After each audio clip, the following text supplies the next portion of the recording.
Hey everybody, Main Brew Guy here. I'm going to try recording with just my Canon camera. Usually I do two cameras. I've got another one from the boys at Exit 12 Brewing. Live in the Moment Oak Smoked Wheat Porter. Let's get it cracking. I don't know if you can see that bruise. That's what's coming down from the shoulder. It's pretty nasty. Alright. Oh, let's do a nice pour here. Oh, wait a minute. Maybe I should have did a sissy pour. Like my stout, that's quite active. Yeah, let me cut this and come back. Okay, living in the moment. I poured the rest of it, and it's quite the volcano, guys. It's quite lively, and it's got that volcano overhead. I must say, I don't think I've ever had a smoked wheat porter before. Oh. That's Exit 12 actually texting me right now. Okay, well, anyway, I'll answer you later. So what I get off of this is almost like a dunkel. It smells like a dunkel when I poured it. It's got a little something going on I'm not sure about. Although I've never had a wheat porter before, so it could be from the yeast, and I don't know what you used for yeast. Okay. Well, that's pretty much it. Let me suck some of this head. Ooh, that sounds bad. Let me get some of this head off.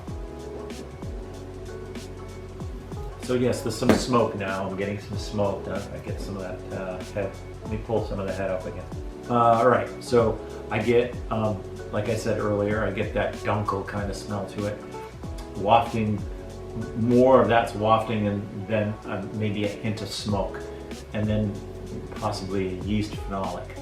And so let's go in for the taste. Real taste. Beer, not foam.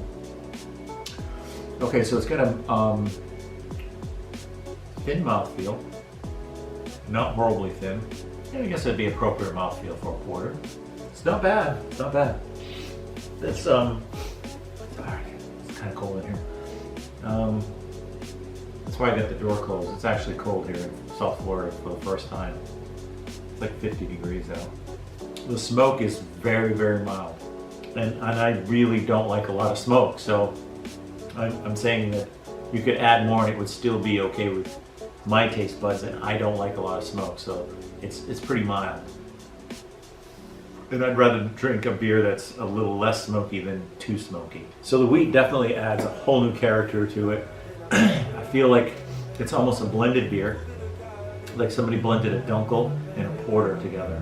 You know, I'm gonna let this thing settle down a bit and see if that carbonic bite goes away. All right, let's see if a little less carbonation helps there with that carbonic bite. Like it's almost a totally different beer now.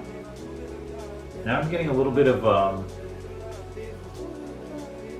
like a fruity aroma wafting right around the threshold of the smoke. This beer is evolving as it settles down. The carbonic bite is gone now. It's a little more rounder all the way through, and it doesn't end up so harsh on the end where it did before, but it is drying on the end. Yeah, the mouthfeel is a lot better with a lot less carbonation on it. I mean, it's still pretty carbonated, but probably 50% as carbonated as it was when I first started. It's a neat concept. Yeah, I'd be interested to know if you guys did pressure ferment this. Yeah, I'm getting whatever I'm getting on the noses of that aroma that I spoke of. That's almost like some sort of fruit or citrus. I'm now getting in the flavor as well. This is like, I could be talking about different beer all the way through this thing. This is, you guys really threw a curveball at me. This was really hard to nail down.